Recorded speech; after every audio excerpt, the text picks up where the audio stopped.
Close your eyes and imagine the golden sun rising over endless desert sands, casting long shadows across monuments that have stood for millennia. Welcome to a journey through one of humanity's most magnificent civilizations, ancient Egypt.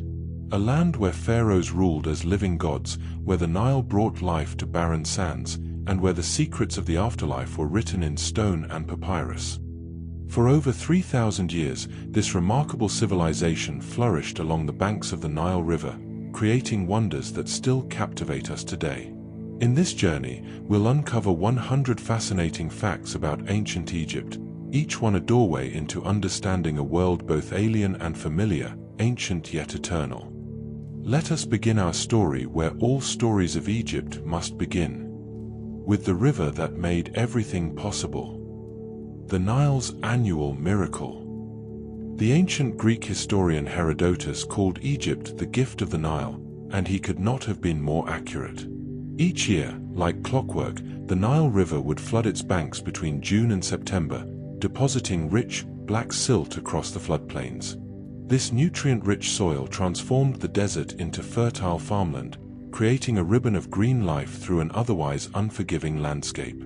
Without these predictable floods, Egyptian civilization as we know it could never have existed. The longest river in a timeless land.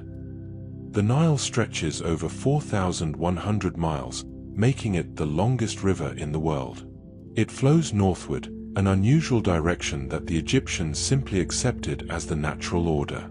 They divided their world accordingly: Upper Egypt in the south, where the river began its journey, and Lower Egypt in the north, where it fanned out into the fertile delta before meeting the Mediterranean Sea.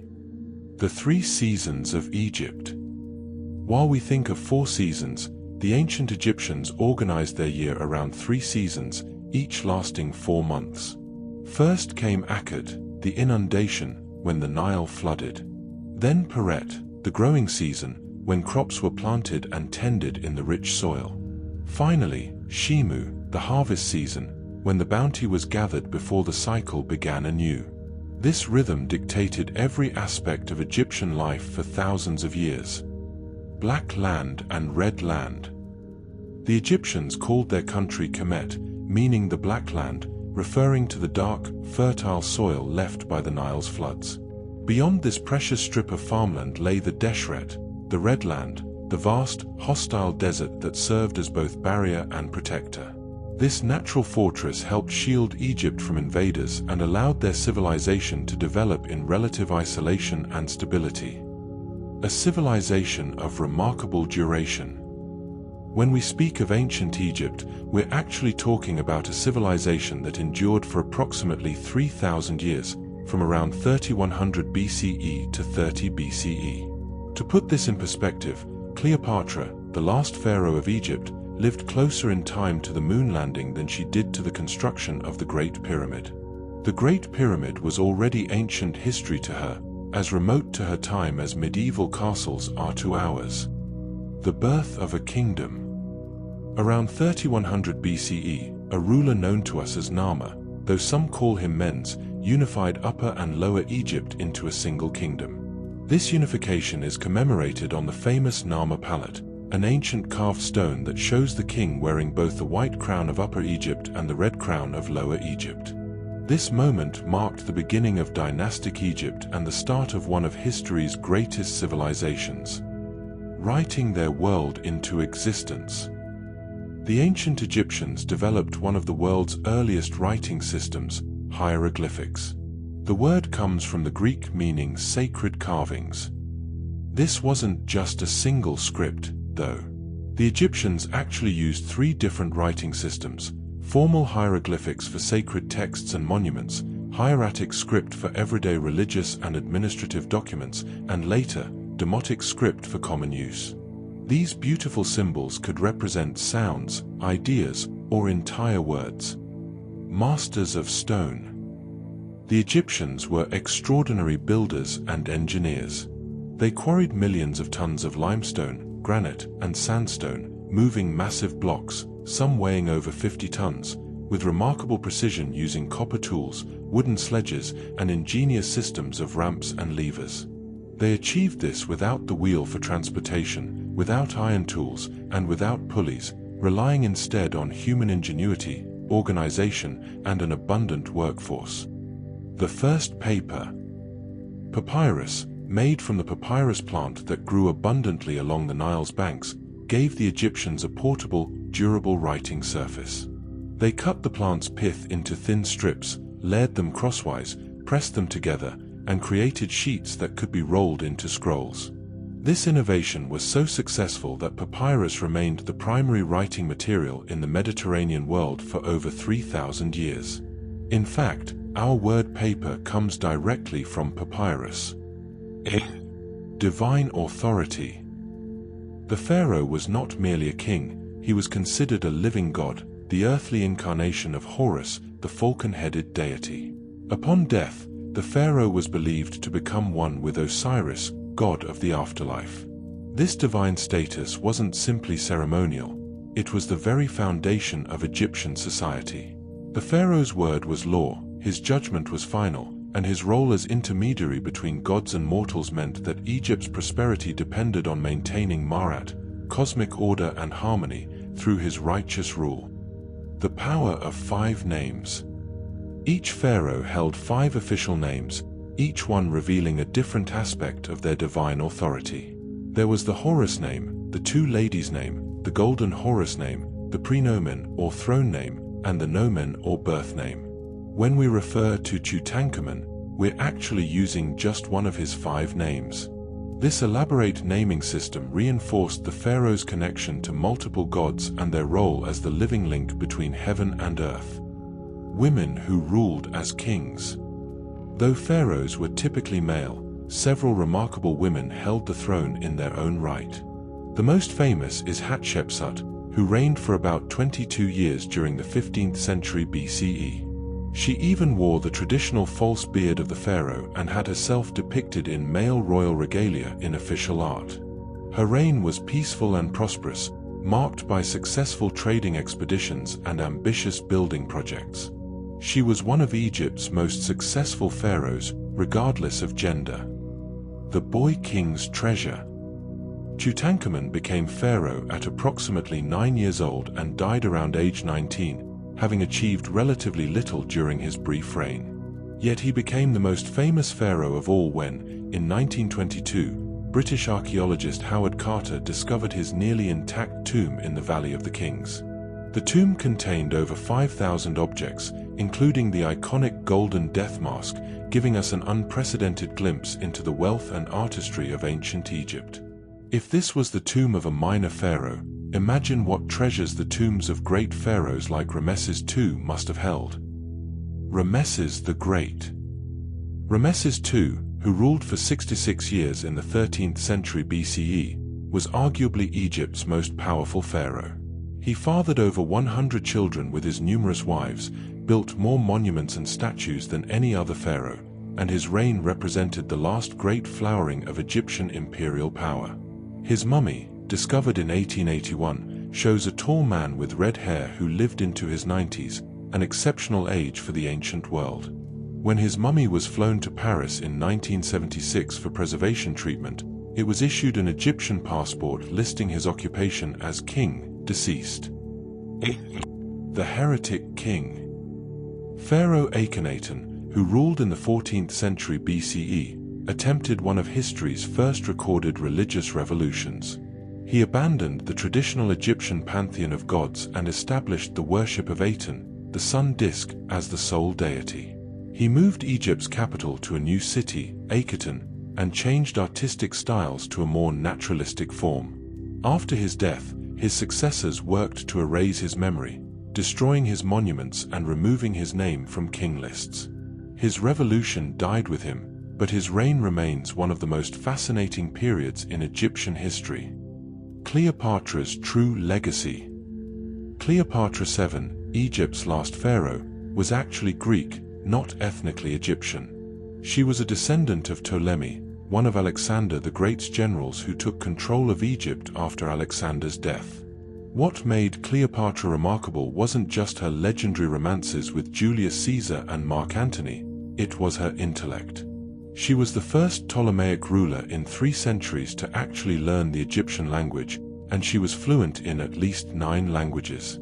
She was a skilled diplomat, a shrewd politician, and a patron of learning, though history has often reduced her to her relationships with powerful Roman men. The crook and flail. Among the pharaoh's most important symbols of authority were the crook and flail, a shepherd's crook and a threshing flail crossed over the chest. These humble farming tools represented the pharaoh's role as shepherd of his people and provider of abundance. Even in death, pharaohs were depicted holding these symbols, emphasizing that their divine duty to care for Egypt extended into eternity. It's a beautiful reminder that even supreme power in ancient Egypt was framed as service and stewardship. The double crown. The pharaoh's crown was actually 2 crowns in one, the pshent, combining the white crown of Upper Egypt and the red crown of Lower Egypt. This double crown was a constant visual reminder that the pharaoh united the 2 lands into one kingdom. In art and sculpture, this distinctive headpiece immediately identified the figure as the pharaoh, making him recognizable even when other details were worn away by time. Royal succession and the power of blood. To keep the royal bloodline pure and power consolidated, Egyptian pharaohs often married within their own families, sometimes even marrying their own sisters or half-sisters. This practice, shocking to modern sensibilities, was seen as maintaining the divine nature of the royal family. The pharaoh might have multiple wives, but the great royal wife held special status, and her sons were typically first in line for the throne. These marriages weren't just personal unions, they were political and theological statements about the unique, godly nature of the royal family. Mountains of stone. The Great Pyramid of Giza, built for Pharaoh Khufu around 2560 BCE, is the last surviving wonder of the ancient world. For over 3,800 years, it was the tallest man-made structure on Earth, standing at 481 feet, a record it held until the construction of Lincoln Cathedral in England in the 14th century CE. This massive monument contains approximately 2.3 million stone blocks, each weighing an average of 2.5 tons. Some of the granite blocks used in the King's Chamber weigh as much as 80 tons. The precision of its construction is so remarkable that even today, you cannot fit a blade between many of the stones. Not built by slaves. Contrary to popular belief, the pyramids were not built by slaves. Archaeological evidence from workers' villages near the pyramids reveals that the builders were paid laborious, skilled craftsmen and seasonal workers, many of them farmers who worked on the pyramids during the flood season when their fields were underwater. These workers received wages in the form of food, beer, and clothing. Graffiti left by work gangs shows they took pride in their labor, giving their teams names like Friends of Khufu and Drunkards of Menkaure. Building a pyramid was considered a sacred duty, a way to serve the pharaoh and secure Egypt's cosmic order. The evolution of pyramid design.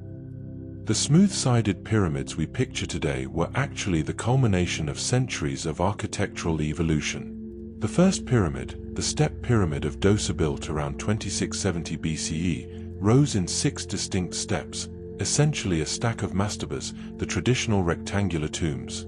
Then came the Bent Pyramid, whose angle changes halfway up due to structural concerns. Finally, the Egyptians perfected the true smooth-sided pyramid design, achieving architectural immortality. This progression shows us that even ancient Egypt's greatest achievements came through experimentation, failure, and gradual refinement. The Pyramid Complex. A pyramid was never just a single structure standing alone in the desert. Each pyramid was part of a vast complex that included a mortuary temple where priests performed daily rituals for the deceased pharaoh, a valley temple at the edge of the Nile's floodplain, and a long causeway connecting the two. There were smaller pyramids for queens, boat pits containing full-sized ships for the pharaoh's journey through the afterlife, and mastaba tombs for nobles and officials who wished to spend eternity near their king. The pyramid was the center of an entire city of the dead. The Sphinx's silent watch. The Great Sphinx of Giza, with the body of a lion and the head of a pharaoh, likely Khafra, has guarded the Giza plateau for over 4,500 years. Carved from a single massive limestone outcrop, it measures 240 feet long and 66 feet high. For most of its existence, the Sphinx has been buried up to its neck in sand. Even in ancient times, it was periodically excavated and restored. A stele between its paws tells how the young Prince Thutmose IV cleared the sand after the Sphinx appeared to him in a dream, promising him the throne if he freed it from the desert's embrace. The missing casing stones. The pyramids we see today, with their rough, stepped appearance, are actually the inner cores of the structures. Originally, they were covered in smooth, gleaming white limestone casing stones that would have made them shine brilliantly in the desert sun. The Great Pyramid's casing stones were so precisely cut and polished that from a distance, the pyramid would have appeared as a perfect, seamless slope of blinding white. Unfortunately, over the centuries, these valuable stones were stripped away and reused in other buildings, including many of Cairo's medieval mosques and palaces. Only a few casing stones remain at the base of Khafra's pyramid, aligned with the stars. The pyramids of Giza are precisely aligned with the cardinal directions, north, south, east, and west, to an accuracy that astounds modern engineers. The Great Pyramid's alignment is off by only 3/60th of a degree. The Egyptians achieved this using careful astronomical observations, likely tracking the stars' movements to determine true north. Some researchers believe the three pyramids of Giza mirror the pattern of stars in Orion's belt, connecting the pharaohs' tombs to Osiris, the god of the afterlife, who was associated with this constellation. The pyramids weren't just earthly tombs, they were cosmic machines designed to launch the pharaoh's soul into the heavens. Hidden chambers and modern mysteries. The interior of the Great Pyramid contains a complex system of chambers and passages that still puzzle researchers today. There are three known chambers: the subterranean chamber deep beneath the pyramid, the Queen's Chamber, and the King's Chamber where Khufu's sarcophagus rests. Narrow shafts extend from the King's and Queen's chambers, once thought to be for ventilation but now believed to have astronomical or spiritual purposes. In recent years, using cosmic ray detectors and robots, scientists have discovered previously unknown voids within the pyramid. After 4,500 years, the Great Pyramid still keeps its secrets. Pyramid texts, instructions for eternity. While the Great Pyramids of Giza contain no inscriptions, later pyramids from the Old Kingdom's final dynasty are covered inside with vertical columns of hieroglyphic text, the pyramid texts. These are some of the oldest religious writings in the world, containing spells, prayers, and instructions to help the deceased pharaoh navigate the dangers of the underworld and join the gods in the afterlife. They speak of the pharaoh ascending to the sky, becoming a star, and sailing in the solar boat with Ra, the sun god. These haunting texts give us a window into the Egyptian soul and their profound beliefs about death and eternity. The Pyramid Builders' Village.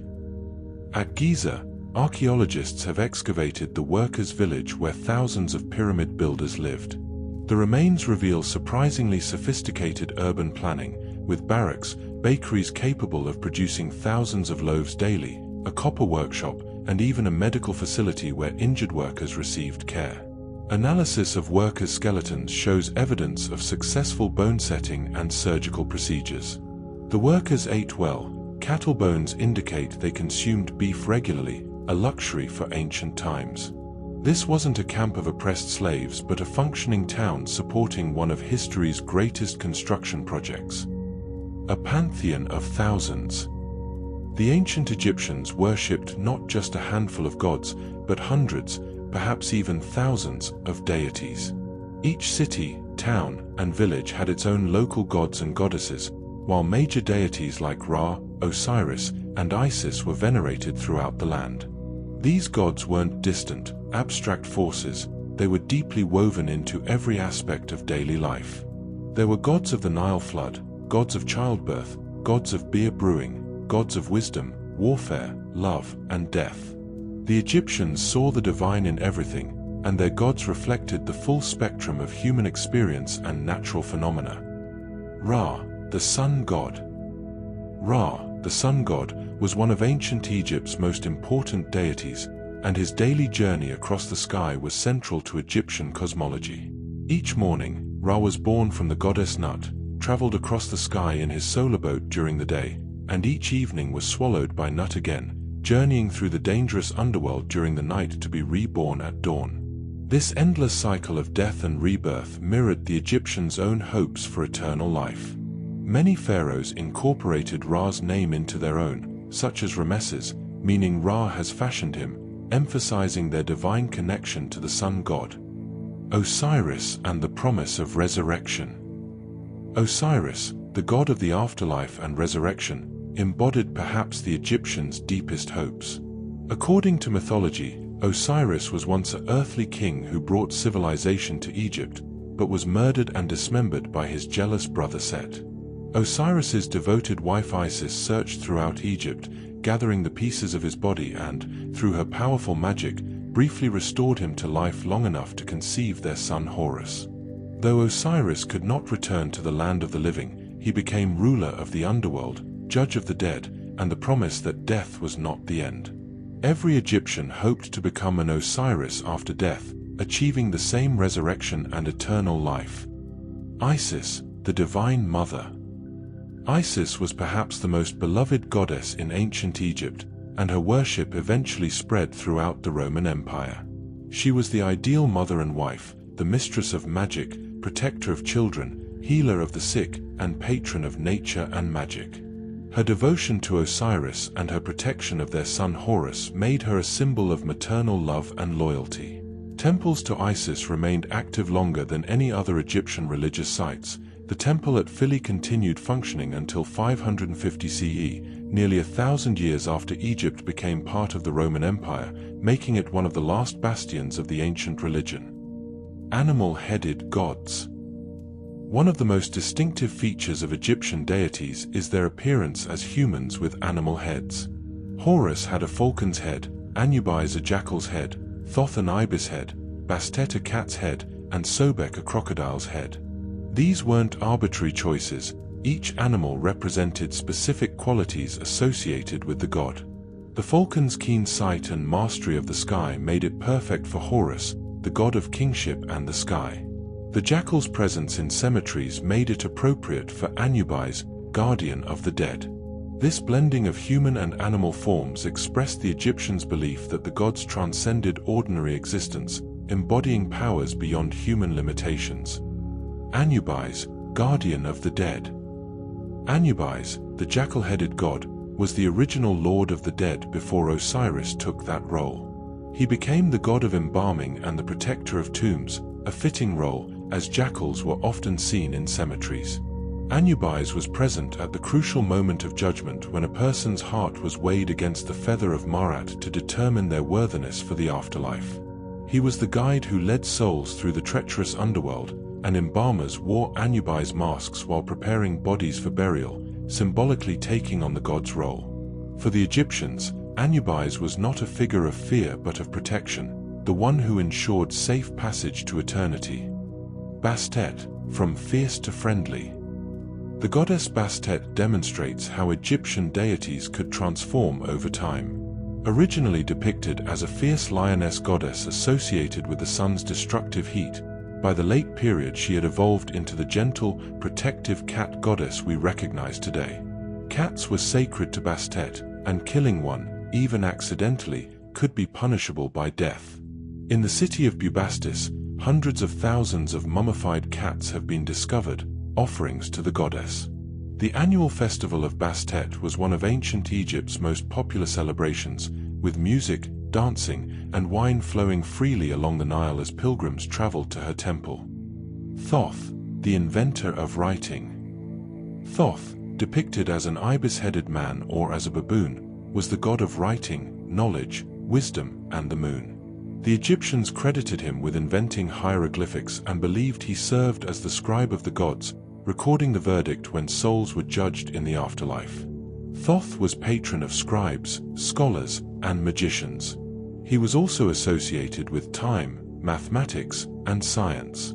His temple at Hermopolis was a center of learning, and those who mastered the complex art of writing and scholarship saw themselves as servants of Thoth, participants in the divine gift of knowledge.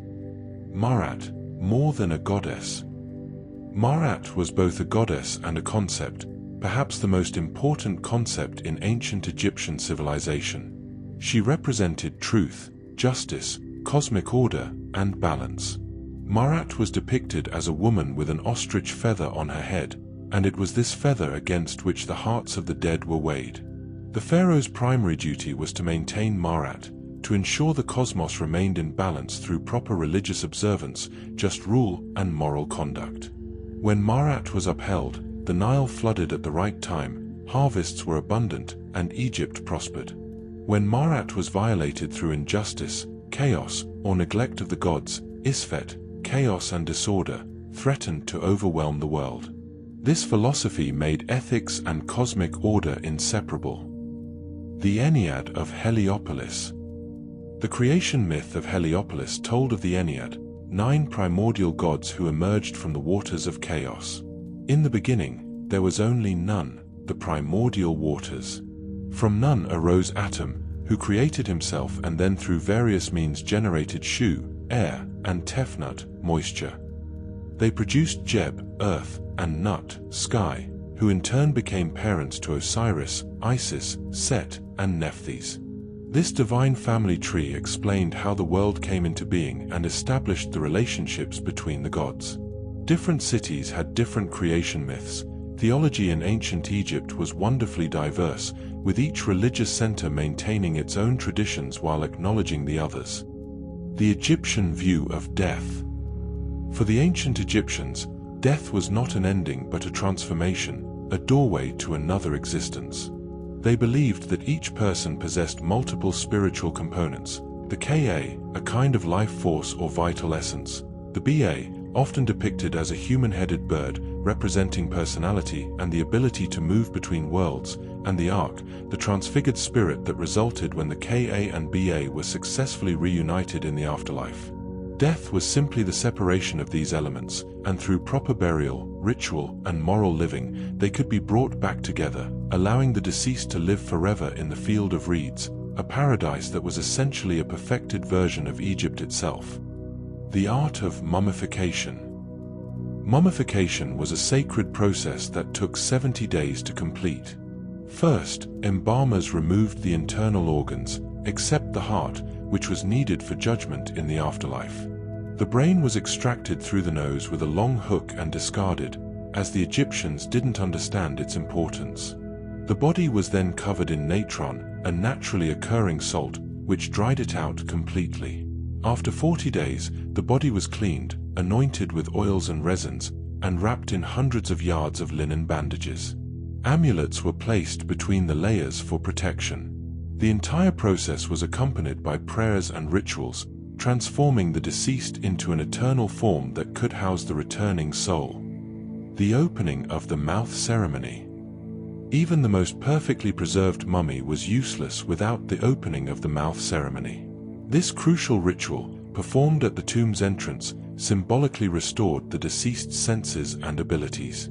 Priests touched the mummy's mouth, eyes, ears, and nose with special ritual implements, reciting spells that allowed the dead to eat, drink, see, hear, and speak in the afterlife. Without this ceremony, the deceased would be trapped in a silent, senseless existence. Often, this ritual was performed on the mummy itself and also on statues of the deceased, providing backup vessels for the soul should anything happen to the mummified body. The Book of the Dead. The so-called Book of the Dead wasn't actually a single book but a collection of spells, prayers, and instructions that evolved over more than 1,000 years. More accurately called the Book of Coming Forth by Day, these texts were customized for each individual who could afford them, written on papyrus scrolls and placed in the tomb. They contained about 200 different spells, though no single papyrus contained them all. These spells helped the deceased navigate the dangerous underworld, pass through gates guarded by demons, transform into various animals, and most importantly, pass the final judgment. The texts were essentially a guidebook to eternity, ensuring the dead knew the right words to say and the right actions to take at each stage of their journey. The weighing of the heart. The most critical moment in the afterlife came at the weighing of the heart ceremony, depicted in countless tomb paintings and papyri. The deceased stood before Osiris and a tribunal of 42 divine judges, while Anubis placed their heart on a scale opposite the feather of Marat. The heart, which the Egyptians believed was the seat of intelligence and emotion, contained the record of the person's entire life. If they had lived according to Marat, if they had been honest, just, and kind, their heart would balance perfectly with the feather. But if their heart was heavy with sin and wrongdoing, it would tip the scales. Then the demon Amit, the devourer, part crocodile, part lion, part hippopotamus, would consume the heart, and the person would cease to exist, the fate Egyptians feared most. The negative confession. Before the weighing of the heart, the deceased had to recite the negative confession, a declaration of innocence that provides fascinating insight into Egyptian ethics. The deceased proclaimed they had not committed various sins. I have not killed, I have not stolen, I have not told lies, I have not been greedy, I have not caused pain, I have not made anyone weep. The list of 42 declarations reveals what the Egyptians valued: honesty, respect for others, care for the poor, proper behavior toward the gods, and maintaining social harmony. It's remarkable how recognizable and universal these moral principles remain, even across 4,000 years. Canopic jars and preserved organs. The organs removed during mummification weren't simply discarded, they were carefully preserved in 4 canopic jars, each protected by one of the sons of Horus. The human-headed Imseti guarded the liver, the baboon-headed Hapi protected the lungs, the jackal-headed Duamutef watched over the stomach, and the falcon-headed Kabesanuf safeguarded the intestines. These jars were placed in the tomb near the sarcophagus, ensuring that the deceased would be complete in the afterlife. The heart, as mentioned, remained in the body. It was too important to remove, as it would be needed for judgment. The brain, however, was thrown away, as the Egyptians believed thinking occurred in the heart. Tomb treasures for eternity. Egyptian tombs were filled with everything a person might need in the afterlife: furniture, clothing, jewelry, games, cosmetics, food, wine, and beer. Wealthy individuals were buried with elaborate furniture, chests of linens, and precious objects. The walls were painted with scenes of daily life, harvesting, feasting, and family, not merely as decoration but as magical insurance. The Egyptians believed that images and words had power. By depicting something on a tomb wall, they ensured it would exist for the deceased in the afterlife. If famine came to the world of the dead, the painted granaries would provide real grain. The tomb wasn't a memorial to look at, it was a functioning household for eternity. Ushabti figures, servants for the afterlife. The afterlife, as the Egyptians imagined it, still required work. Fields needed tending, irrigation channels needed digging. To spare the deceased from eternal labor, tombs contained Ushabti figures, small mummiform statues that served as magical servants. When the gods called upon the deceased to work, these figures would magically come to life and perform the labor in their place. Wealthy individuals might be buried with hundreds of Ushabti, ensuring they'd never lack for servants. These charming figures often bear inscriptions: O Ushabti, if the deceased is called to do any work, you shall say, "Here I am, I will do it." Even paradise, it seems, needed a workforce. The Valley of the Kings. For about 500 years during the New Kingdom, pharaohs abandoned pyramid building in favor of hidden rock-cut tombs in the Valley of the Kings near Thebes. This desolate valley, dominated by a pyramid-shaped mountain peak, became the final resting place for pharaohs including Tutankhamun, Seti I, and Ramesses II. The tombs were cut deep into the limestone cliffs, with corridors and chambers decorated with scenes from the afterlife books, the Amduat, the Book of Gates, the Book of Caverns.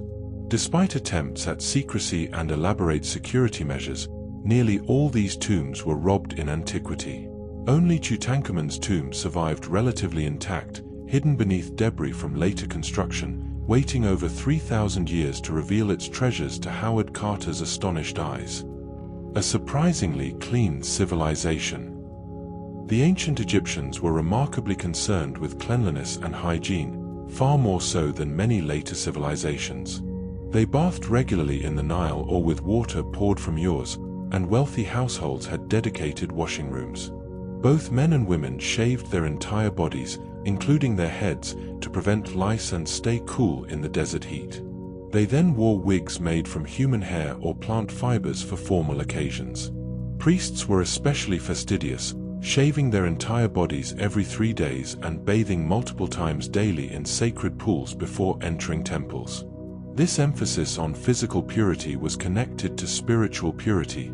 Cleanliness brought one closer to the divine. The gift of makeup. Both Egyptian men and women wore elaborate makeup, and this wasn't mere vanity, it served practical and spiritual purposes. The distinctive dark eye makeup, called kohl, was made from ground galena or malachite mixed with oil or fat.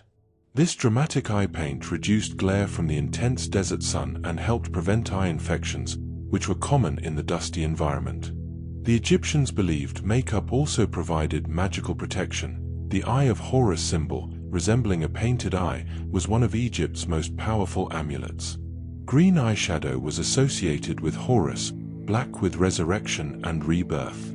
Archaeological analysis has revealed that some of these ancient cosmetics actually had antibacterial properties, suggesting the Egyptians understood medicinal benefits we're only now rediscovering.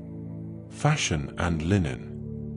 Egyptian clothing was made almost entirely from linen, woven from flax that grew abundantly along the Nile. In the hot climate, Egyptians wore simple garments. Men typically wore kilts or loincloths, while women wore straight, form-fitting dresses with 1 or 2 shoulder straps. The quality and whiteness of the linen indicated social status. The finest royal linen was so sheer it was nearly transparent, with thread counts rivaling modern luxury fabrics. Priests wore only the purest white linen, never wool, which was considered impure.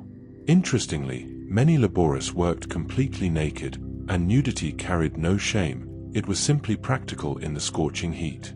Pleating was highly valued, and elaborate pleated garments became fashionable during the New Kingdom, requiring considerable skill to create and maintain. Bread and beer, the staples of life. Bread and beer were the foundation of the Egyptian diet, so essential that they were used as currency to pay workers and as offerings to the gods. Bread came in dozens of varieties, some sweetened with honey and dates, others flavored with herbs or shaped into elaborate forms for religious ceremonies. Beer was thick, nutritious, and slightly alcoholic, made from barley or emmer wheat, and drunk through straws to filter out the sediment. Everyone drank beer daily, men, women, and children, as it was safer than Nile water and provided important nutrients. The standard ration for a worker was about a gallon of beer and 2 loaves of bread per day. Wine existed but was more expensive, a luxury for the wealthy and for religious rituals. Medical knowledge and practice. Ancient Egyptian medicine was remarkably advanced for its time. Medical papyri reveal that Egyptian physicians understood that the heart pumped blood and recognized the pulse. They performed surgery, set broken bones, treated wounds with honey, which we now know has antibacterial properties, and used moldy bread on infections, inadvertently discovering a primitive form of antibiotic treatment. They had specialists, eye doctors, dentists, even proctologists. The Egyptians distinguished between physical ailments requiring medical treatment and those caused by evil spirits requiring magical intervention. Their prescriptions mixed practical remedies with magical spells, reflecting their holistic view that health required both physical and spiritual balance. Some treatments were remarkably effective, others, like the prescription to cure blindness with a mixture containing bat's blood, were less so. The role of scribes. In a society where less than 1% of the population could read and write, scribes held positions of enormous privilege and power. Becoming a scribe meant escaping physical labor forever. A scribe's hands remained soft while farmers and laborists toiled in the fields. Scribes recorded everything: taxes, harvests, legal contracts, royal decrees, religious texts, and literary works. Boys training to be scribes spent years in school, beginning around age 5, memorizing hundreds of hieroglyphic symbols and practicing on broken pottery shards called ostraca before graduating to expensive papyrus. Teachers were strict, and beatings for poor performance were common. A famous Middle Kingdom text advises students, "A boy's ear is on his back, he listens when he is beaten." Despite the harsh training, families aspired for their sons to join this elite profession. Children and toys. Egyptian children lived remarkably recognizable childhoods. They played with balls, dolls with movable limbs and real hair, spinning tops, toy animals with moving parts, and pull toys. They played games like leapfrog, tug-of-war, and various ball games. Until puberty, children often wore no clothes and had their heads shaved except for a single side lock, the lock of youth. Childhood mortality was tragically high, with perhaps half of all children dying before age 5, but those who survived were treasured and indulged. Parents expressed deep affection for their children in letters and inscriptions. Education depended on social class. Children of farmers learned farming, children of craftsmen learned their father's trade, and elite children attended scribal schools. Girls typically learned domestic skills from their mothers, though some women became priestesses, musicians, or even doctors. Marriage and family life. Egyptian marriages were surprisingly informal. No religious ceremony or state registration was required. A couple simply moved in together, and they were married. Marriage contracts existed mainly to protect property rights, especially for women who could own property independently, conduct business, and initiate divorce. Love poetry from ancient Egypt reveals that romantic love was valued, though arranged marriages were common among the elite. The ideal family was large, as many children as possible, though infant mortality meant many wouldn't survive. Women were primarily responsible for managing the household, but this role carried considerable respect. The title Mistress of the House appears proudly in tomb inscriptions. Interestingly, there was no word for husband or wife in ancient Egyptian. Couples referred to each other as brother and sister, terms of endearment that indicated deep affection and equality. Music and dance. Music filled Egyptian life, at religious ceremonies, festivals, banquets, and even during work in the fields. Egyptians played harps, lutes, flutes, oboes, drums, cymbals, and sistrums, a sacred rattle associated with the goddess Hathor. Tomb paintings show orchestras of musicians, often women, performing at banquets. Singers chanted hymns in temples and entertaining songs at parties. Dance was equally important, with both religious temple dances performed by trained priestesses and secular entertainment dances at celebrations. The movements could be acrobatic. Some tomb paintings show dancers performing backbends and other impressive feats. Music and dance weren't recorded in written notation, so the actual sounds of ancient Egypt are lost to us forever, though we can imagine them echoing through temple courtyards and across the Nile at sunset, just as they did thousands of years ago. Games and leisure. When work was done, Egyptians enjoyed various games and pastimes. Senet, a board game with religious significance, was played by everyone from pharaohs to peasants. Game boards have been found scratched into temple floors and elaborate versions discovered in tombs. The rules have been partially reconstructed from ancient texts. Another popular game was Mayhen, played on a spiral board shaped like a coiled snake. Wealthy Egyptians hosted banquets with music, dance, and entertainment. They hunted waterfowl in the marshes, fished, and went on desert hunts for gazelle and other game, activities that were both practical and recreational. Storytelling was a beloved pastime, and professional storytellers entertained crowds with tales of magic, adventure, and the gods. Even after 4,000 years, some of these stories, like the tale of the shipwrecked sailor, still captivate readers today. Temples as divine homes. Egyptian temples were not places where ordinary people gathered to worship, they were literal homes of the gods. Each temple housed a statue of its deity, believed to contain the god's actual living essence. The temple was designed as an earthly palace for this divine resident, with everything arranged for the god's comfort and pleasure. Only priests could enter the inner sanctum where the god's statue resided. The general public could approach only the outer courtyards during festivals, when the god might be carried outside in procession. The temple walls grew higher and the rooms darker as one moved inward, creating an atmosphere of increasing mystery and sanctity. At the very heart, in near-total darkness, the god dwelt in splendid isolation, attended only by the highest priests and the pharaoh himself. The daily temple ritual. Each morning before dawn, the high priest would break the seal on the sanctuary door, a seal placed the previous evening, and enter the god's chamber alone. He would wake the god with hymns, just as a servant might wake their master. The statue would be washed, anointed with precious oils, dressed in fresh linen, and adorned with jewelry. Food offerings would be presented: bread, beer, meat, vegetables, fruits, accompanied by prayers and incense. The god would magically consume the spiritual essence of the food, after which the physical offerings would be distributed to the priests as payment. This ritual occurred 3 times daily, every single day, for centuries. The Egyptians believed that if these rituals ceased, cosmic order would collapse, the sun might fail to rise, and chaos would consume the world. The stakes, in their minds, could not have been higher. The priesthood hierarchy.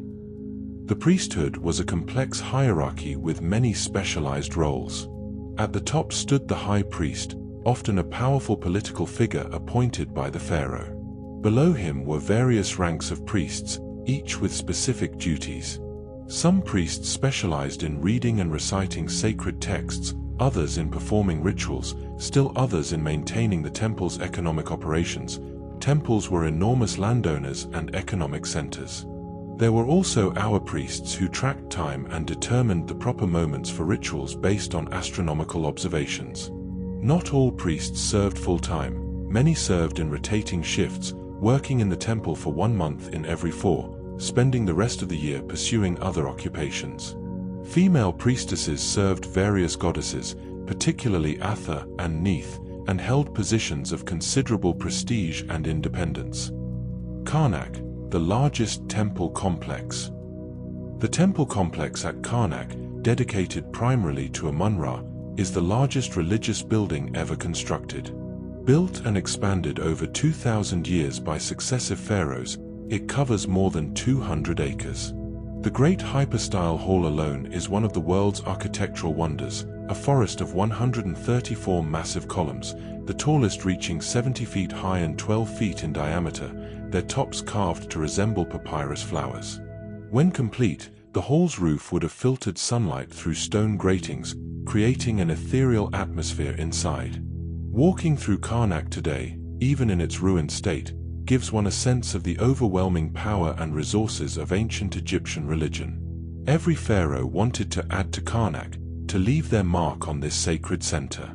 It wasn't just a temple, it was a statement of divine authority carved in stone. Temple festivals and processions. While ordinary Egyptians couldn't enter the temple's inner areas, they participated enthusiastically in religious festivals. The most important was the Opit festival at Thebes, lasting several weeks, when the statue of Amun-Ra would be carried in a sacred boat from Karnak to Luxor Temple along the Nile or via a processional avenue lined with sphinxes. The streets filled with crowds, music, dancing, food, and drink. People could approach the god's boat and ask questions. Priests would interpret the boat's movements as the god's answers.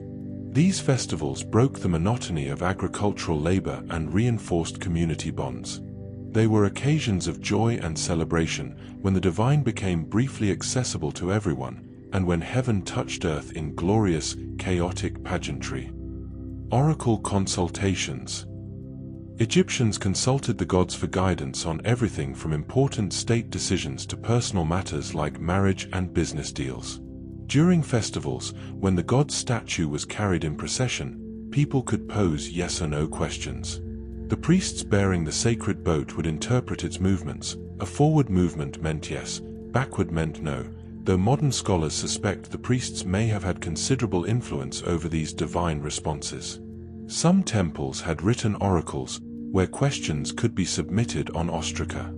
The most famous oracle was at the Siwa Oasis, where Alexander the Great made his legendary visit and was proclaimed son of Zeus Amun, lending divine authority to his conquest of Egypt.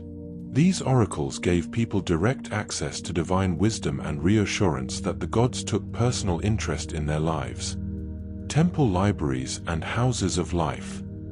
Attached to major temples were institutions called houses of life, part library, part scriptorium, part medical school. Here, priests copied sacred texts, composed new hymns and rituals, studied medicine, astronomy, and mathematics, and trained new generations of scholars.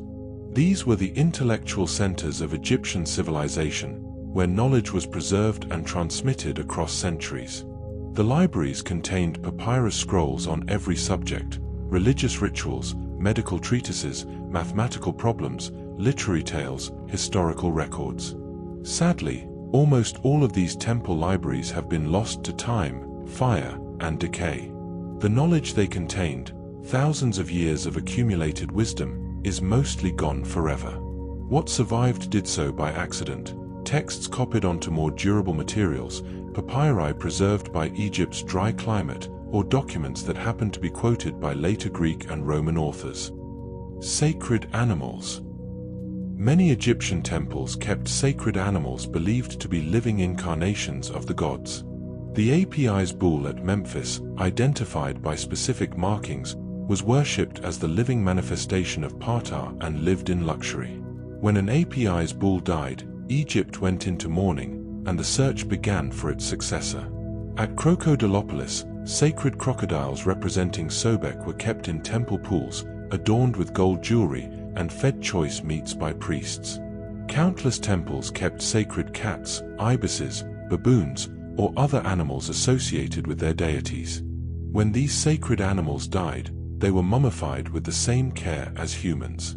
The animal necropolises at Saqqara contain millions of mummified ibises, baboons, cats, dogs, and other creatures, votive offerings from pilgrims seeking divine favor. This practice might seem strange to us, but for the Egyptians, it made perfect sense. If gods could inhabit human-animal hybrid forms, why not living animals too? Temple economics. Temples were not just religious centers but economic powerhouses. They owned vast estates, employed thousands of workers, collected taxes, stored grain, ran workshops, and controlled trade routes. The Temple of Amun at Karnak, at its height, owned more land and wealth than the pharaoh himself, employing over 80,000 people and controlling hundreds of thousands of cattle and acres of farmland. Priests managed this wealth, functioning as administrators and accountants as much as religious officials. Temples served as banks where people could deposit valuables, as granaries that stored surplus harvests, and as employment centers. This economic power sometimes brought temples into conflict with pharaohs. Akhenaten's religious revolution was partly motivated by a desire to break the Temple of Amun's overwhelming political and economic influence. The Sed Festival. Every 30 years of a pharaoh's reign, or sometimes more frequently if the pharaoh felt the need to demonstrate his vitality, Egypt celebrated the Sed Festival, a ritual of royal renewal. The aging pharaoh would perform a series of ceremonies, including a ceremonial run around a course, demonstrating he still possessed the physical vigor to rule. He would be symbolically crowned again, renewing his divine mandate. Statues and monuments from the Sed Festival show pharaohs in peak physical condition, regardless of their actual age. The ritual's magic was meant to actually restore the king's strength and youth. Some pharaohs, like Ramesses II, celebrated many Sed festivals during their long reigns. This fascinating ceremony reveals the Egyptian understanding of kingship as requiring not just political authority but physical and spiritual vitality that needed periodic supernatural refreshment. The invention of a calendar. The ancient Egyptians developed one of the world's first solar calendars around 3000 BCE. Their year contained 365 days, divided into 12 months of 30 days each, plus 5 extra days added at the end, days considered dangerous and unlucky, belonging to neither the old year nor the new. Each month was divided into 3 10-day weeks. This calendar was based on careful observation of the Nile's flood cycle and the heliacal rising of the star Sirius, which coincided with the flood season. While their calendar wasn't perfect, it was about a quarter day short of the true solar year, causing it to drift slowly over centuries. It was remarkably sophisticated for its time. This calendar influenced later civilizations, and our modern calendar owes much to Egyptian astronomical observations and timekeeping innovations. Mathematical mastery. The Egyptians were accomplished mathematicians who used their skills for practical purposes, surveying land after the annual flood, calculating crop yields, determining pyramid dimensions, and managing the complex logistics of temple construction. They used a decimal system and could handle fractions, though they expressed them differently than we do, typically as sums of unit fractions like 1/2 plus 1/4 rather than 3/4. The Rind mathematical papyrus, dating to around 1650 BCE, contains 84 problems demonstrating Egyptian mathematical knowledge, calculating areas, volumes, and slopes, solving equations, and even estimating the value of pi with impressive accuracy. They understood geometry well enough to survey vast construction projects and align monuments with astronomical precision. Mathematics, for the Egyptians, wasn't abstract theory, it was the practical tool that built their civilization. Astronomical observations. Egypt's clear night skies and the religious importance of celestial cycles made astronomy a central concern. Egyptian priests meticulously tracked the movements of stars, planets, and constellations across generations. They identified 36 star groups, called decans, that rose at 10-day intervals throughout the year, creating a stellar clock. They recognized 5 visible planets and associated them with gods. The diagonal star tables found on coffin lids weren't mere decoration. They were astronomical charts allowing the deceased to tell time in the afterlife by observing the stars. The Egyptians understood that the Earth was spherical, calculated the length of the year with remarkable accuracy, and their observations of Sirius gave them a calendar synchronized with natural cycles.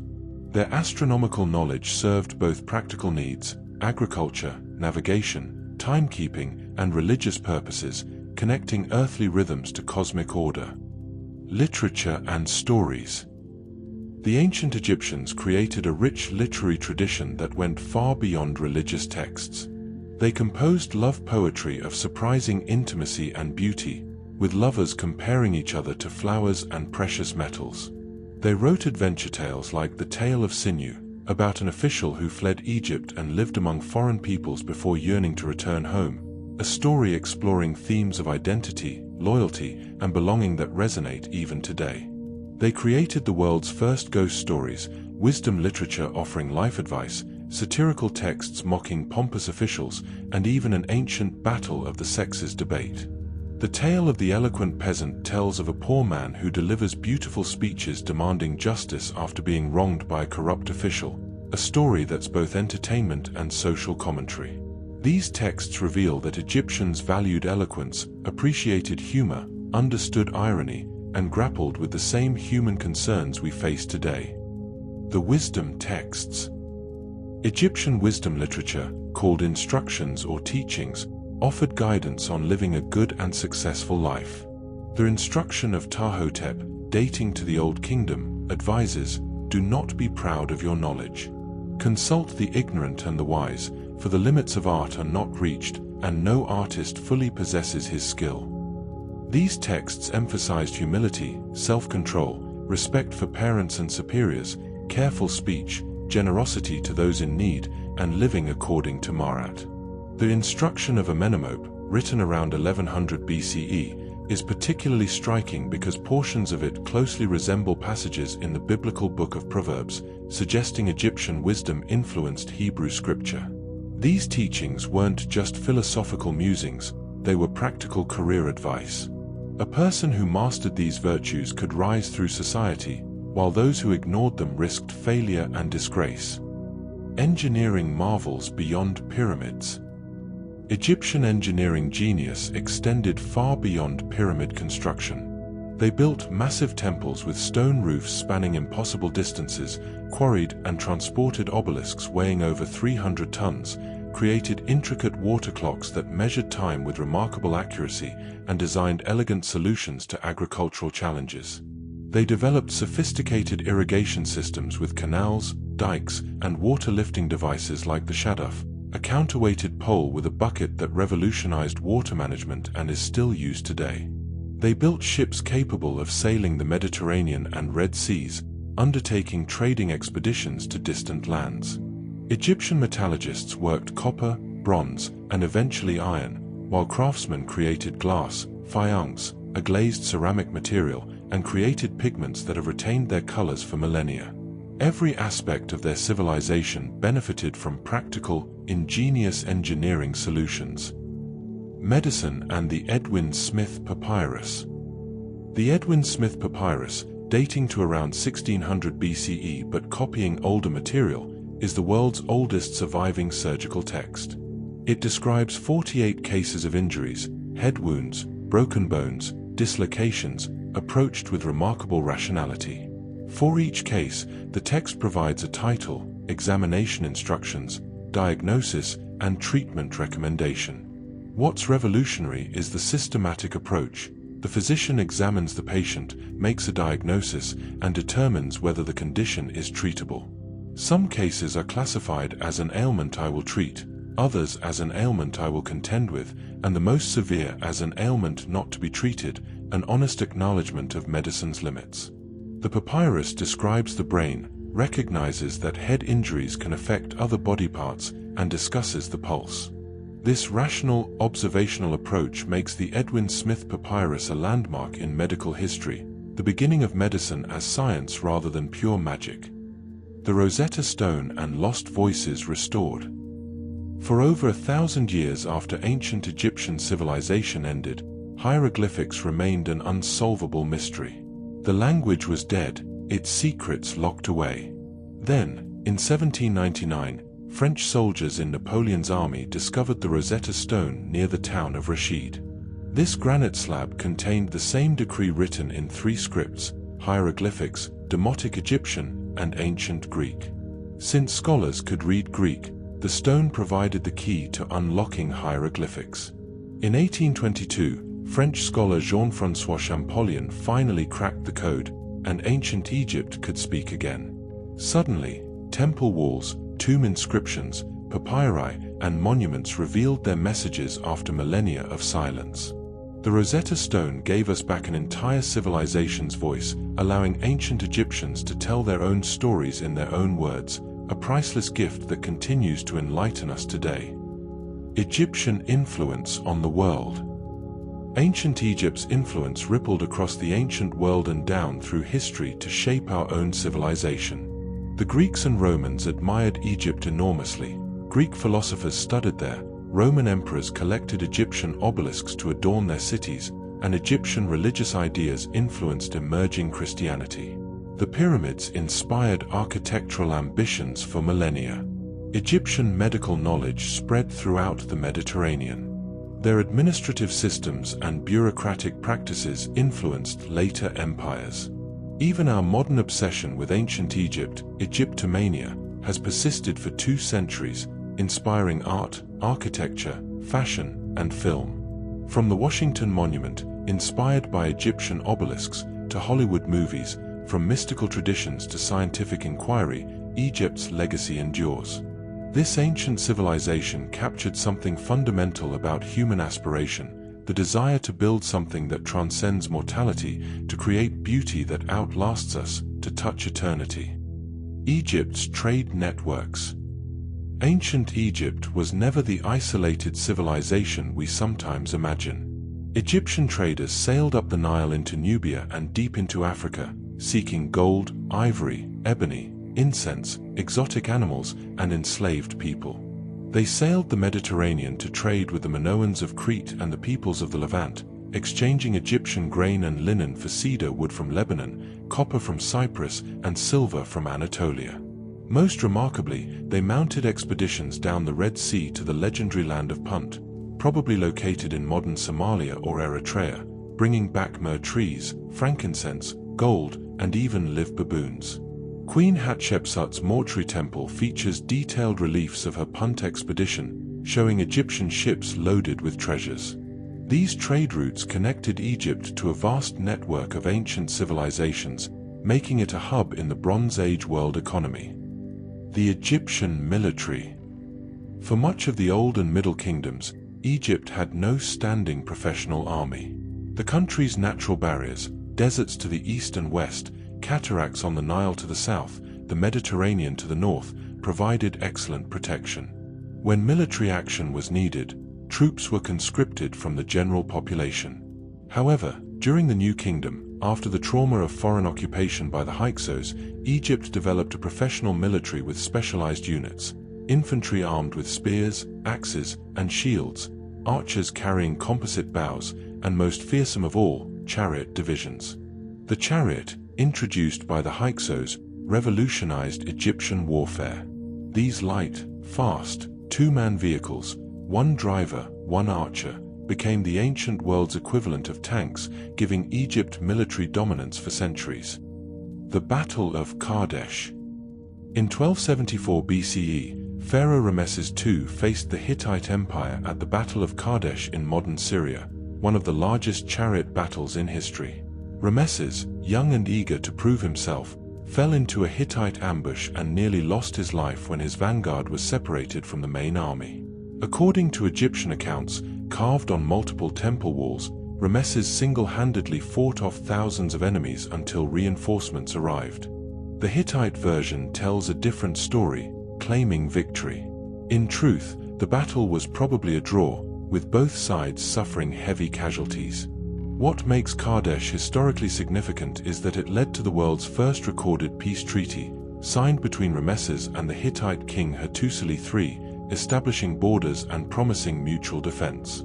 A copy of this treaty hangs in the United Nations headquarters today, a reminder that diplomacy is as ancient as warfare. The Hyksos occupation. Around 1650 BCE, during what's called the Second Intermediate Period, foreign rulers called the Hyksos, meaning rulers of foreign lands, took control of Lower Egypt.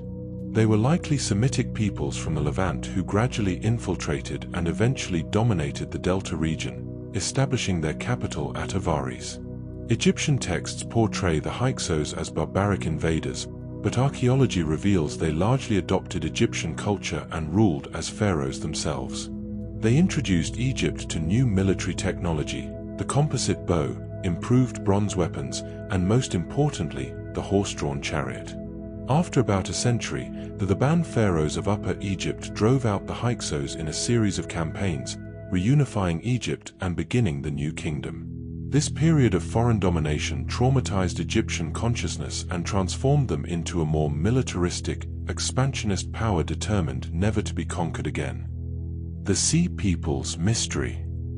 Around 1177 BCE, the entire Bronze Age Eastern Mediterranean world collapsed in a catastrophic wave of destruction. Mighty kingdoms fell: the Hittites, the Mycenaeans, the Canaanite city-states, all within a few decades.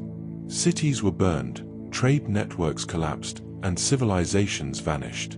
Egyptian records speak of mysterious invaders called the Sea Peoples, coalitions of warriors and refugees arriving by sea and land, destroying everything in their path. Pharaoh Ramesses III fought desperate battles against them, barely saving Egypt from the fate that befell its neighbors. His mortuary temple at Medinet Habu shows vivid scenes of these battles: ships clashing, cities burning, enemies falling before Egyptian might. Egypt survived, but weakened and isolated. Who exactly were the Sea Peoples? Scholars still debate. Perhaps migrants displaced by famine and drought, perhaps raiders, perhaps desperate refugees fleeing catastrophe elsewhere. The mystery endures, a reminder of how suddenly even great civilizations can fall. Nubia, the land of gold. South of Egypt lay Nubia, called Tarseti, land of the bow, by the Egyptians, known for its skilled archers and vast gold deposits. Relations between Egypt and Nubia were complex, sometimes trading partners, sometimes enemies, often with Egypt dominating Nubia through military might and fortresses. During the New Kingdom, Egypt controlled Nubia for centuries, extracting enormous wealth in gold, which helped fund Egypt's imperial ambitions. But Nubia had its own sophisticated culture, and the tables eventually turned. In the 8th century BCE, Nubian kings from the Kingdom of Kush conquered Egypt and ruled as the 25th dynasty, the Black Pharaohs. These Nubian pharaohs saw themselves as restorers of traditional Egyptian values, building pyramids in Nubia and governing as legitimate Egyptian rulers. Eventually, the Assyrians drove them back to Nubia, but their dynasty represents a fascinating reversal of the usual colonial narrative. Diplomacy and the Amarna letters. In 1887, a peasant woman digging for fertilizer at Tel El Amarna discovered a cache of clay tablets, diplomatic correspondence between the Egyptian court and foreign rulers during the reigns of Amenhotep III and his son Akhenaten. These Amarna letters, written in Akkadian, the diplomatic language of the Bronze Age, reveal a complex world of international relations. Kings addressed each other as brother, exchanged lavish gifts, arranged royal marriages, complained about trade disputes, and requested military aid. We read letters from the king of Babylon grumbling that Egyptian gold gifts were less generous than expected, from Canaanite vassals begging for Egyptian troops to protect them from invaders, from the Hittite king proposing a political marriage. These letters shatter any notion of Egypt as isolated, revealing instead a sophisticated diplomatic network spanning the ancient Near East, where power was maintained through gift exchange, marriage alliances, and carefully calibrated correspondence as much as through military might. Egyptian colonialism and fortresses. Egypt's control over Nubia was maintained through a network of massive mud brick fortresses built during the Middle Kingdom. These fortresses, concentrated in the Second Cataract region, were engineering marvels: massive walls, complex gate systems, protected water access, and garrison quarters for hundreds of soldiers. The fortress at Buhan had walls over 30 feet high and 16 feet thick, with bastions, drawbridges, and multiple defensive lines. These weren't mere military outposts but centers of Egyptian administration, controlling trade routes and gold mining operations. They represent an early form of colonialism, with Egypt extracting resources while imposing cultural dominance. The Nubians eventually reclaimed these fortresses, and many were submerged when the Aswan High Dam created Lake Nasser in the 1960s, though some were relocated in a massive UNESCO rescue operation.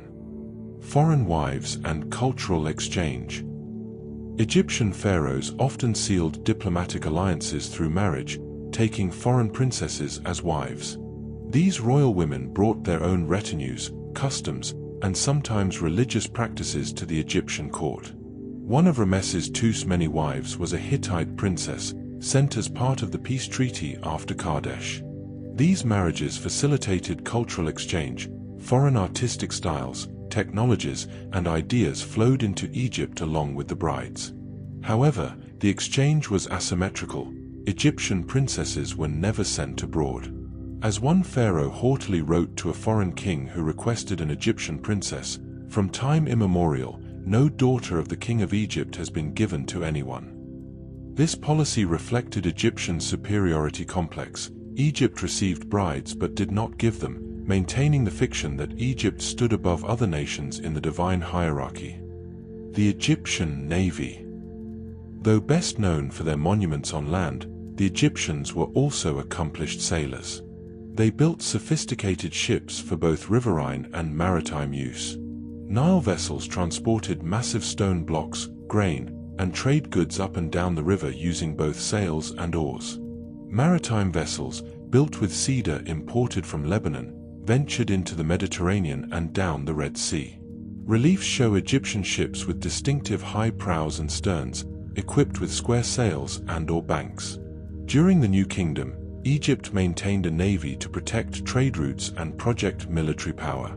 The battle scenes at Medinet Habu show Egyptian warships grappling with Sea People's vessels in what may be history's first depicted naval battle. These ships weren't just transportation, they were symbols of Egyptian reach and power, extending the pharaoh's authority beyond Egypt's borders across the waters that connected the ancient world. The Ptolemaic dynasty. After Alexander the Great conquered Egypt in 332 BCE, one of his generals, Ptolemy, seized control and founded a dynasty that would rule for nearly 3 centuries. The Ptolemies were Greek, not Egyptian, yet they ruled as pharaohs, adopting Egyptian royal customs while maintaining Greek culture in their capital of Alexandria. They built magnificent temples in traditional Egyptian style, Edfu, Dendra, Philae, covered with hieroglyphic inscriptions, even as they spoke Greek and embraced Hellenistic philosophy.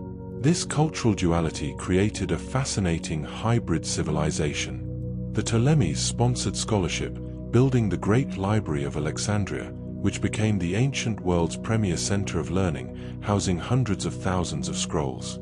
Under Ptolemaic rule, Egyptian knowledge merged with Greek science and philosophy, creating an intellectual golden age even as traditional Egyptian culture slowly faded. Alexandria, the jewel of the Mediterranean. Alexandria, founded by Alexander the Great in 331 BCE, became one of the ancient world's greatest cities, a cosmopolitan metropolis where Greeks, Egyptians, Jews, and people from across the Mediterranean mingled. The city boasted wide streets laid out in a grid pattern, magnificent palaces, the Mausoleum, a research institution where scholars studied everything from astronomy to anatomy, and the legendary Library of Alexandria. The Pharaohs Lighthouse, one of the 7 wonders of the ancient world, stood over 300 feet tall, guiding ships into the harbor with a light visible for miles. Alexandria wasn't just Egypt's capital, it was the intellectual and cultural heart of the Hellenistic world. Here, scholars calculated the Earth's circumference, translated Hebrew scriptures into Greek, studied human anatomy through dissection, and preserved knowledge from across the ancient world. When the library was destroyed, gradually, through various disasters and neglect, humanity lost an immeasurable treasure of ancient wisdom. Cleopatra's death and Rome's conquest. In 30 BCE, Cleopatra VII, the last pharaoh of Egypt, died by suicide, probably by poison, not the romantic-ass bite of legend, after her forces and those of her lover Mark Antony were defeated by Octavian, the future Emperor Augustus. With her death, 3,000 years of pharaonic rule ended. Egypt became a province of Rome, its grain feeding the Roman Empire, its obelisks decorating Roman cities, its wisdom studied by Roman scholars. Octavian understood Egypt's unique status, he declared it his personal property, and no senator could visit without his permission. Egypt's wealth had made it too valuable and dangerous to become an ordinary province. The land of the pharaohs was now the breadbasket of emperors, its ancient religion gradually fading as Christianity spread up the Nile. The age of the pyramids and the god-kings was over, but Egypt's story was far from finished. The survival of Egyptian religion. Traditional Egyptian religion proved remarkably resilient, surviving long after Egypt's political independence ended. Under Greek and Roman rule, the ancient temples continued functioning, priests still performed daily rituals, and people still worshipped Isis, Osiris, and Horus. The cult of Isis spread throughout the Roman Empire, with temples as far away as Britain. Egyptian religious ideas influenced emerging Christianity. Images of Isis nursing Horus likely influenced early Christian iconography of Mary and Jesus, and Egyptian concepts of judgment and afterlife shaped Christian theology. The Temple of Isis at Philae, on an island in the Nile, remained active until 550 CE, almost 1,000 years after Cleopatra's death, making it one of the last functioning pagan temples in the Roman world. When it finally closed, silenced by Christian Byzantine authorities, the last thread connecting living practice to the age of the pharaohs was severed. The priests who could read hieroglyphics died, and the ancient writing became an unsolvable mystery. Egypt under Islamic rule. In 641 CE, Arab armies conquered Egypt, bringing Islam to the land of the pharaohs. The ancient temples, already abandoned, became quarries for new mosques and buildings. Arabic gradually replaced Coptic, the descendant of ancient Egyptian, as the spoken language. Yet Egypt remained culturally distinct within the Islamic world, its landscape still dominated by the monuments of its ancient past. Medieval Arab scholars were fascinated by the pyramids and temples, recording legends about them even if they couldn't read the hieroglyphics. The Coptic Christian minority preserved fragments of ancient Egyptian language and culture. Cairo, founded by the Arabs, became one of Islam's great cities, but it was built partly from stones taken from pharaonic monuments. The Old Egypt and the New existed in layers, the ancient past literally forming the foundation of the medieval present. Napoleon and the birth of Egyptology. When Napoleon invaded Egypt in 1798, he brought not just soldiers but scholars, over 150 scientists, engineers, and artists tasked with studying Egypt systematically. They measured monuments, copied inscriptions, collected artifacts, and documented everything they found. Though Napoleon's military campaign failed, the intellectual expedition succeeded beyond imagination. The scholar's work was published in the magnificent Description de l'Egypte, a multi-volume encyclopedia that introduced Europe to ancient Egypt's wonders. The discovery of the Rosetta Stone during this expedition would eventually unlock hieroglyphics. Napoleon's expedition sparked Egyptomania, a European obsession with ancient Egypt that continues today. It also marked the beginning of Egyptology as a scientific discipline, transforming the pyramids and temples from mysterious curiosities into subjects of serious scholarly study. Egypt's ancient past became, paradoxically, part of modern consciousness. The Great Excavations. The 19th and early 20th centuries saw a race to excavate Egypt's treasures. European and American archaeologists descended on the country, sometimes with scientific rigor, often with the enthusiasm of treasure hunters. Entire temples were dismantled and shipped to museums in London, Berlin, Paris, and New York. Tombs were opened, their contents scattered to collections worldwide. This period was both destructive and revelatory. Much was lost to careless excavation or outright looting, but knowledge increased exponentially. The discovery of Tutankhamun's tomb in 1922 by Howard Carter was a watershed moment, revealing treasures of unimaginable beauty and sparking worldwide fascination. Gradually, archaeological methods improved, Egyptian scholars took leading roles, and a more respectful, scientific approach emerged. Today, Egyptian archaeologists lead most excavations, and new technologies, ground-penetrating radar, satellite imagery, DNA analysis, continue revealing secrets that have lain hidden for millennia. The Aswan Dams and UNESCO's rescue. In the 1960s, Egypt built the Aswan High Dam to control the Nile's floods and generate electricity, a project that promised prosperity but threatened to submerge dozens of ancient temples and monuments under the reservoir that would become Lake Nasser. The world faced a heartbreaking choice: modern development or ancient heritage. UNESCO launched an unprecedented international campaign to save these monuments. Engineers performed miracles. Entire temples, including the massive Abu Simbel temples, were cut into blocks, moved to higher ground, and reassembled with millimeter precision. The Great Temple of Ramesses II, with its 4 colossal seated statues, was relocated to an artificial mountain created specifically to house it. This massive rescue operation, involving 50 countries and costing tens of millions of dollars, demonstrated that ancient Egypt's heritage belonged not just to modern Egypt but to all humanity. It set a precedent for international cooperation in cultural preservation that continues today. The mystery of hieroglyphic pronunciation. While we can read hieroglyphics, we don't actually know how ancient Egyptian sounded. Hieroglyphics generally recorded only consonants, not vowels. The ancient Egyptians knew what vowels to insert because they spoke the language. When the language died, this knowledge vanished with it.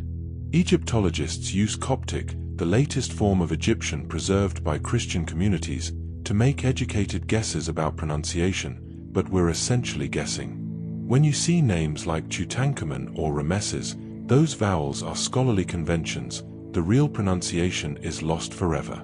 It's humbling to realize that we can read their words but will never hear their voices, never know how the hymns sounded in temple courtyards or how pharaohs' names were actually pronounced. The written word survived, but the living language vanished into silence, taking its sounds with it into the eternal quiet of the desert. Ongoing discoveries. Egypt still yields new discoveries regularly, reminding us how much remains hidden. In recent decades, archaeologists have found new tombs in the Valley of the Kings, discovered entire cities buried under sand, located workers' villages and administrative centers, and uncovered temples to previously unknown deities.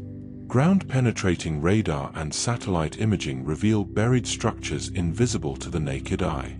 In 2017, archaeologists discovered a massive statue of Ramesses II submerged in a Cairo slum, lying where it had fallen centuries ago. DNA analysis of royal mummies reveals family relationships and diseases. Chemical analysis of pottery residues tells us what ancient Egyptians ate and drank. Each discovery adds pieces to the puzzle, changing our understanding of this civilization. After 2 centuries of intensive study, Egypt still keeps secrets, still surprises us, still has more to teach. There are likely tombs, temples, and cities still waiting under the sand, holding answers to questions we haven't yet thought to ask. Egypt's living legacy. Ancient Egypt's influence on modern civilization is profound and pervasive, often in ways we don't recognize.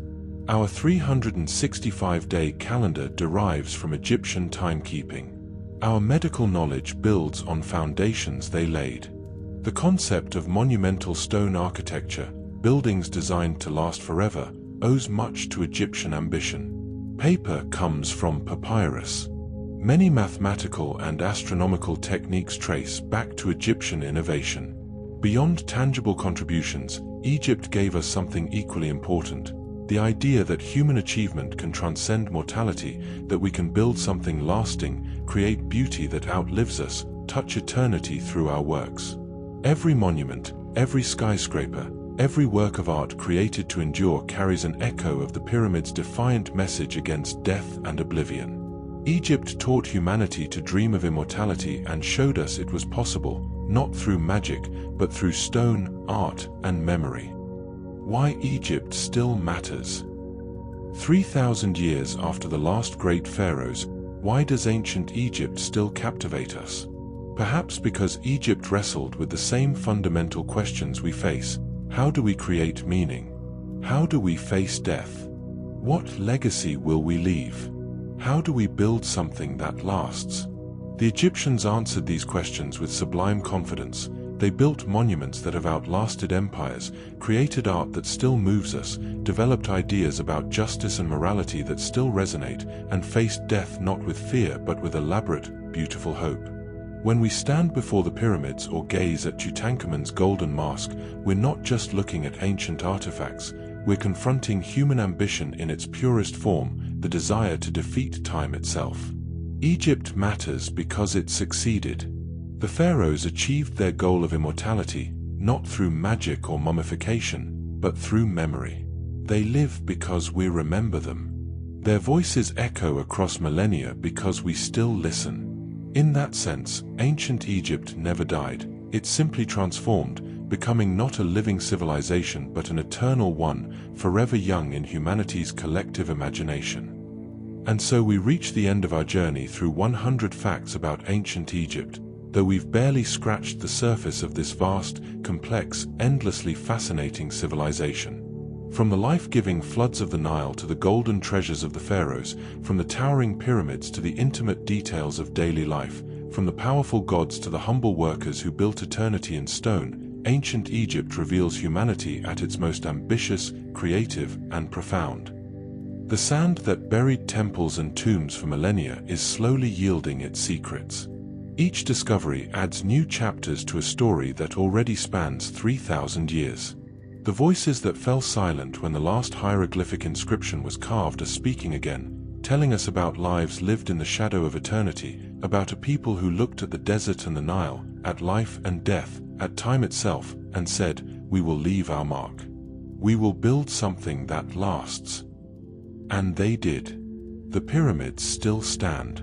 The temples still inspire awe. The treasures still dazzle. The ideas still provoke thought. Ancient Egypt endures, not just as ruins in the desert, but as a living presence in human imagination, a testament to what we can achieve when we dare to dream of immortality. Thank you for joining me on this journey through the land of the pharaohs. May the wisdom of ancient Egypt, their respect for Marat, their celebration of life, their fearless confrontation with death, and their unwavering belief in the power of human achievement, inspire and guide you in your own journey through time.